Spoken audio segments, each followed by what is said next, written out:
Prime Minister Boris Johnson joins me now, also former Foreign Secretary, former Mayor of London, spent a lot of time in Israel over all of these years, especially right after the October 7th attack.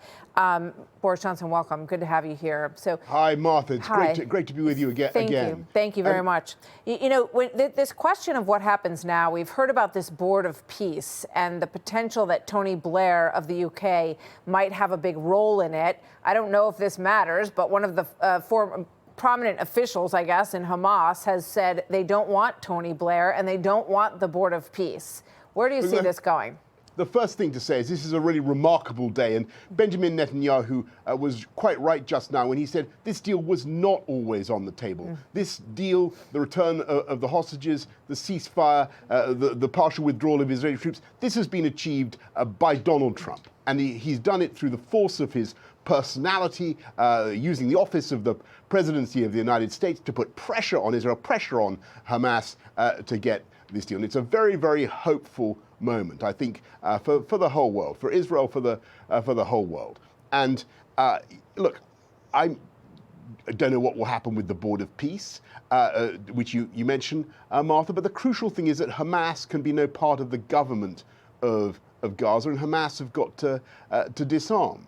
And I think Israel will also have to accept that it's time to begin a conversation about how the Palestinians are going to be able eventually to run their own lives. So everybody's going to have to get involved in a negotiation. If the gentleman from Hamas says he doesn't want Tony Blair on the Board of Peace, okay. I mean, that's for discussion and for negotiation. But whatever institution you have now running Gaza, it can't be Hamas. And look, I think that huge progress has been made. Let's not slow it down. Quick question, Iran. Do you think President Trump, obviously the United States bombed the nuclear facilities with B-2s. Now he says, I think they want peace. Quick answer on that, if you can, sir.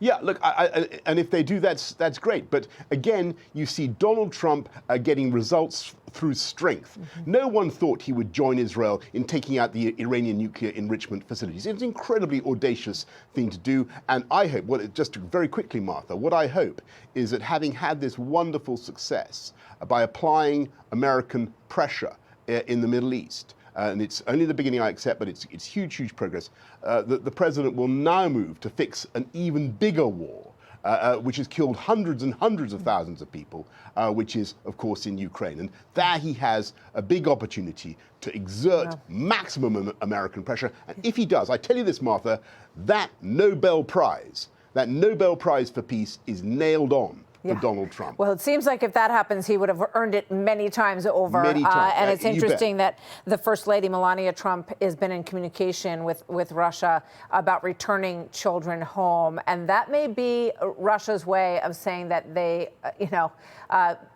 forget Alaska, but maybe ready to move forward in another way. So we'll see. Former Prime Minister Boris Johnson, always good to talk with you, sir. Thank you very much. Hey, Sean Hannity here. Hey, click here to subscribe to Fox News YouTube page and catch our hottest interviews and most compelling analysis. You will not get it anywhere else.